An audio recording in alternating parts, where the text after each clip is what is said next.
Ito yung klase ng recipe na hindi mo aakalaing masarap pala. Dahil simple lang yung mga ingredients at madali lang lutuin. At medyo pasok sa budget mo. Tara, simulan na natin lutuin.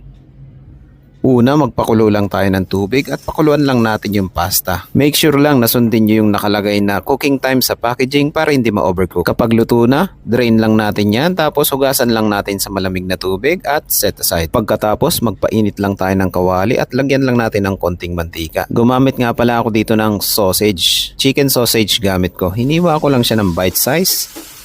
Gisa-gisahin lang natin yan hanggang sa magkaroon ng browning at set aside lang natin. Igigisa lang natin ang sibuyas at green bell pepper. Gisa-gisahin lang natin yan hanggang sa lumabas yung aroma. Pagkatapos ilagay na natin ang bawang at gisa-gisahin lang din natin yan. Pagkatapos ilalagay na natin yung niluto nating sausage kanina. Lalagyan lang natin ng ketchup, oyster sauce, Worcestershire sauce, pamintan durog, unsalted butter.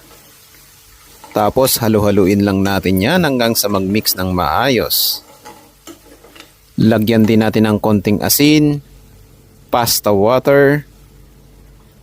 Make sure lang na ma-scrape natin ng maayos yan para hindi siya masunog. Pagkatapos ilagay na natin yung pinakuluan nating pasta. At halu-haluin lang natin yan hanggang sa kumapit yung sauce dun sa pasta. Ayan o, tignan nyo naman kung gaano kadaling lutuin yan. At simple lang yung mga ingredients at di ganun kamahalan. Kaya nagulat ako sa sarap ng recipe na to.